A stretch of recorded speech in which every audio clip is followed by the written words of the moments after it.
Hey everybody, I was going to make this a 15-minute video, but there's a little bit of material in here, and so I thought I would just go ahead and take my time and go through this.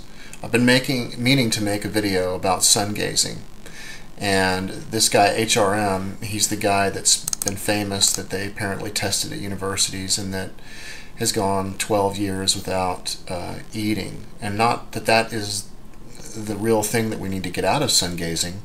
What's important to get out of sun gazing would be the other health benefits as well. Of course, if you can go without eating, then that's obviously pretty good as well, especially considering today's food sources such as Monsanto and things like that.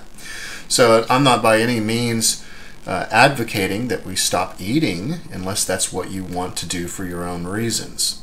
The point of this video is to determine whether we believe sun gazing is real or not.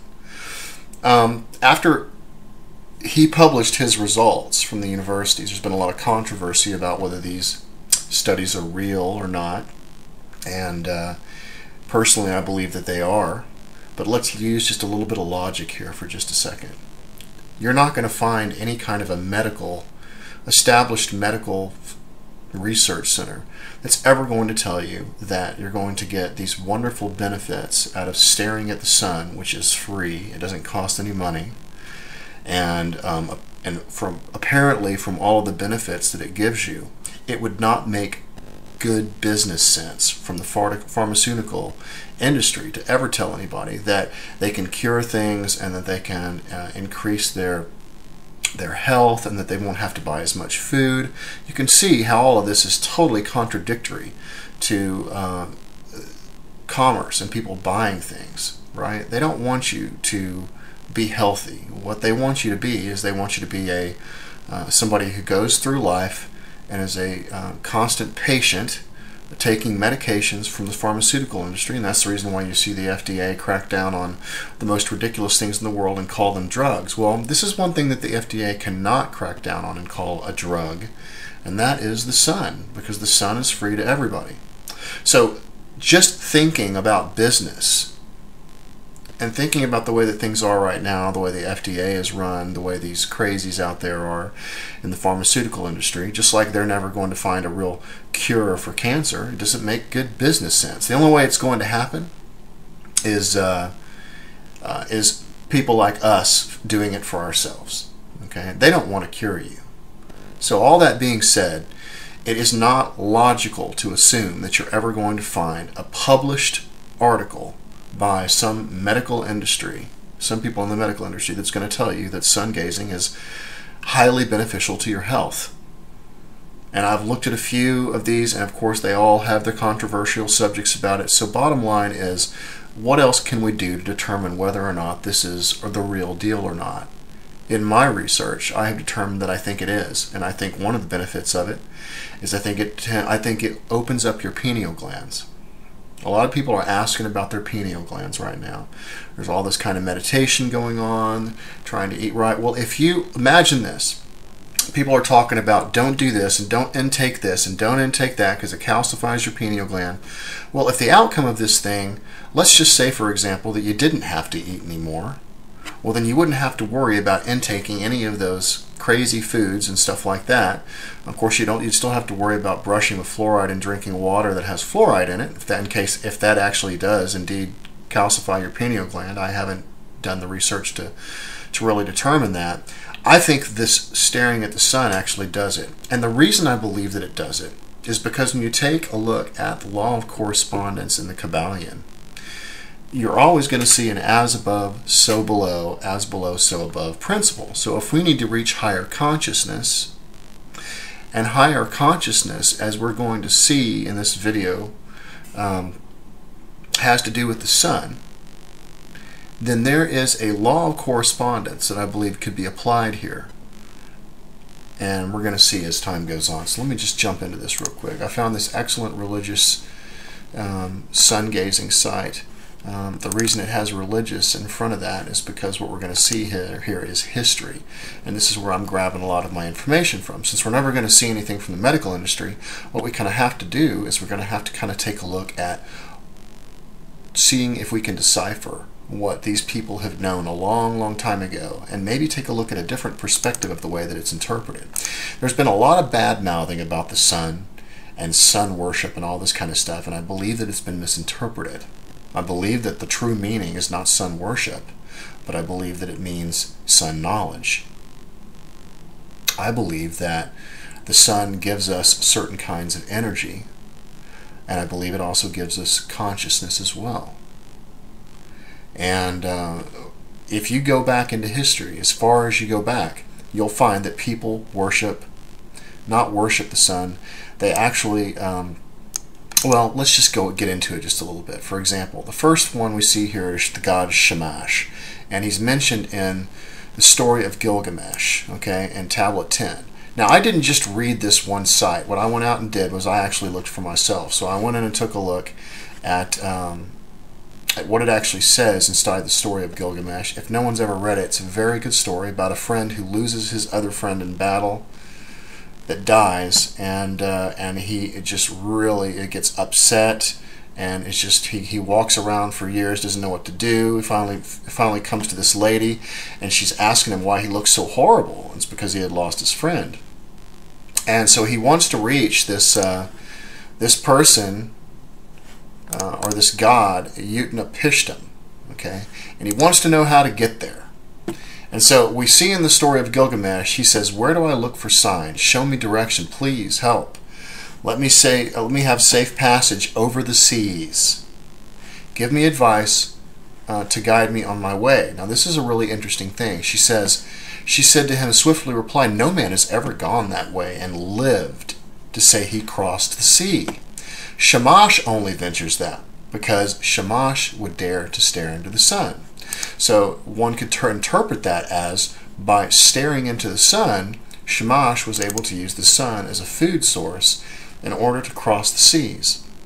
And I think it's very possible that this is what's being talked about here. So when we go back here, it says in 307, it says that there is no one else who can see what Shamash only sees when that Shamash can only see within the sun. Okay, so now let's apply the law of correspondence, and what I believe is what's being said here is the sun between your temples.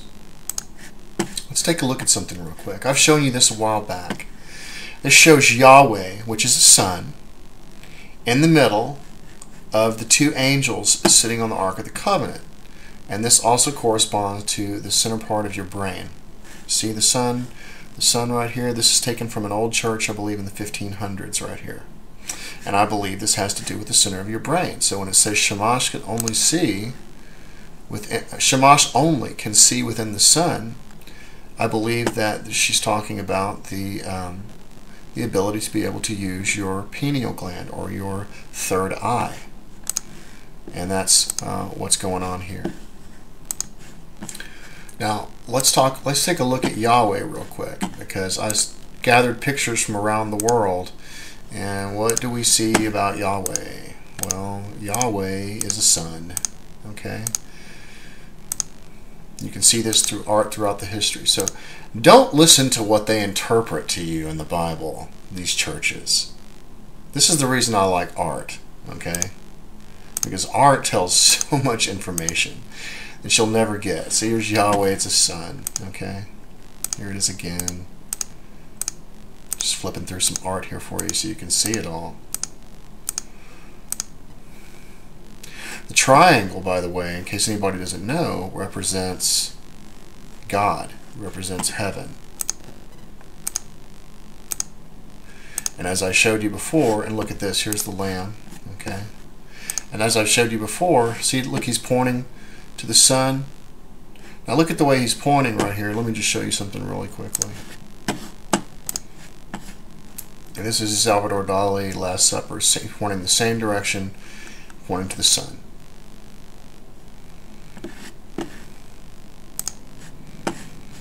So the Holy Grail that we see in these pictures, and this is old church art right here, it talks about in the Book of the Dead, also the Egyptian Book of the Dead, it talks about cakes and ale. And look what we have right here. We have the sun shining on somebody. This is ale, okay, which has been interpreted before as we have cakes, which is, one of them is intelligence and one of them is love, and it comes from the sun. And so here's some Orion cups, but okay. This is old Pentecost art. What I want you to notice about these people is that they have flames on their head and they're illuminated. What HRM, this guy right here, actually goes into in his presentations, in his presentation here, is that once you do this for about 9 months, apparently after that you're considered like it's almost like a solar charged battery, and you're charged up at that point and you don't need to do it anymore. It's like your battery is charged. And I believe that's what's going on with these people. It's like their batteries are charged now. And what you can see in this art is that, and it goes way back, that the sun, and here's your Trinity again, here's God's hand. This is what you see, the sun is the Trinity, okay? We have two Trinities going on here. We have the Trinity in the Orion Nebula, which is the sun behind the suns, which is the sun god, okay? And then we have our Trinity. And I believe what actually happens, and this you can see this in old alchemical drawings from Athanasius Kircher and other alchemists, is that there is a relay going on between the Orion Nebula and our sun, where it sends our sun cosmic rays, and then our sun in turn feeds us information from that area. Okay? And you'll find this kind of stuff all over history. So you're like, here we go. Here's an example. This might be interpreted, and I think it means, when they say the hand of God right here, I believe this is actually the sun, the center of the Orion Nebula, where stars are born, possibly where our sun came from. This would be our sun, and then our sun in turn basically communicates with us. Right here you see another example of that. This is Athanasius Kircher. You can see the relay between the Orion Nebula and our sun, and then to us right here.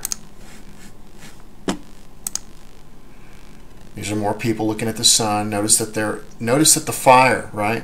And if you go to the Gospel of Thomas, Jesus said, "Whoever is near me is near the fire, and whoever is far from me is far from the Father's kingdom." This is the Gospel of Thomas. And so right over here we see these people. This is from religious art. Here's the Holy Trinity, the sun again. This art goes all the way back down into the 1300s, 1400s. Look at all these people who are illuminated. You see all the little flames above their head? And this is the Trinity, it's the sun. And they're all staring at it. See, look. See how they stare at the sun? I don't believe this is about sun worship, because what we see here is we see Jesus said the Pharisees and scholars have taken the keys of knowledge, not keys of worship. They've taken the keys of knowledge and have hidden them. They've not entered, nor have they allowed those who want to enter to do so. And what you see here in the chair of St. Peter, this is in the chair of St. Peter in the Vatican. This is obviously the Orion Nebula. This has already been proven, but it's a sun. It's a Trinity. And the Trinity represents the sun. That's why you have the dove sitting in front of the sun. And it is the God light, the light that comes from the sun, or the energy that comes from the sun, because the sun is it is active, and in other words, it is positive, and we're negative as far as the poles go. And it charges us, is what happens. And I believe that this is what's being depicted here. You see the keys. The Pharisees and scholars have hidden the keys of knowledge. But they haven't hidden the keys of knowledge. It's actually right in front of our faces, if we just actually look. Here we see in the Bible, we'll just use the King James Bible, it says, "Truly the light is sweet, and a pleasant thing it is for the eyes to behold the sun." And right here, in God's Word translation, it says, "The light is sweet, and it is good for one's eyes to see